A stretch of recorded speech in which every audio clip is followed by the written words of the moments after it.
এই যে আমার দাদু ধান উল্টোছে এখন বৃষ্টির কারণে। দাদু, তোমার এই ধানের কি অবস্থা এখন? আসসালামু আলাইকুম দাদা, ভালো আছেন? ওয়ালাইকুম আসসালাম আরে রহমতুল্লাহ। দাদা, আমি এই বৃষ্টির কারণে কালকে একবার উল্টোছি, আজ আবার উল্টোচ্ছি। আমার মাজা পিঠ শেষ। এই খেয়ে ধরো আমরা বাঁচবো, আমার গরু বাঁচবে, কিন্তু আজ দেখেন এই কি অবস্থা। কালও বৃষ্টি হয়েছে, পরশু বৃষ্টি হয়েছে, আবার নাকি বলে আজকেও হবে। তাহলে এই ধান কি করে বাড়ি নেব? আল্লাহ আল্লাহ, তুমি একটু রহমত দাও আমাদের, আমরা যেন ধানটা বাড়ি নিতে পারি, এই খেয়ে আমরা বাঁচবো। আর আমি তো চিন্তায় বিভোর, আমার একটা ছেলে, তাও সে বিদেশ। এই জোন পাওয়া যাচ্ছে না, এই জোনের জন্য কত কাউ কাউ করে বেড়াচ্ছি, কিন্তু কেউ একটা জোন দিতে চাচ্ছে না, সব ওই নিজের কাজে ব্যস্ত। হাই হাই, কি করলাম আমি? আর এই ধান এত করবো না, এই ধান করে আমি এমন ধাই টাকা হয়েছি, তার বইলে শেষ করা যাবে না। আমি পুরো হয়ে গেছি একেবারে। তা যাই হোক, আল্লাহ তুমি, আল্লাহ। আর আবারও আমার চিন্তা কিসে জানেন? ওই যে ইরান, ওই যে ট্রাম্প, ওই ইহুদিবাদী, সে নাকি ইরান উড়িয়ে দিতে চেয়েছে। কিন্তু আজকের খবরটা শুনে আমি খুশি হয়েছি। ইরানের বাহিনী, নৌবাহিনী ওই সেই হরমুজ প্রণালীতে দাঁড়িয়ে রয়েছে নৌবাহিনী নিয়ে, কিন্তু ইরান বলেছে একটা গুলি যদি চালাও তোমার বাহিনী উড়িয়ে দেবো।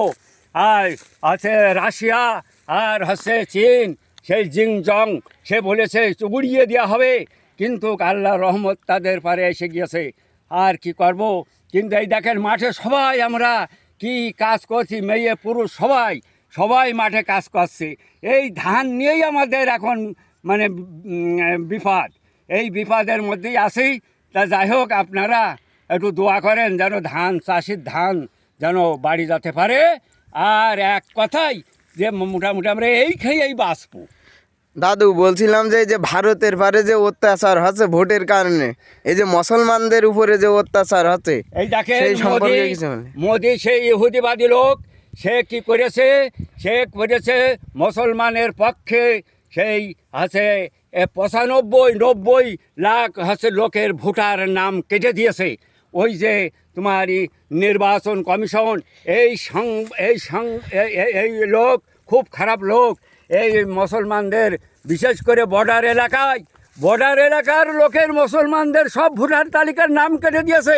আমি প্রতিদিন খবর শুনি, প্রতিদিন আমি দেখি এই ভারত খুব খারাপ, খুব খারাপ। এই যে রাজা হওয়ার জন্যে, ক্ষমতা হওয়ার জন্যে আজ কি না জানি করলে সে মমতা ব্যানার্জি, সে একটা খুব ভালো মহিলা, সে মুসলমানের পক্ষে সব সময় কাজ করে। আজ মুসলমানদের তাদের নাম সব কেটে দিয়েছে। এই শুনে আমি অবাক হয়ে গেলাম। আল্লাহ তাদের উপর যেন গজব ফেলে।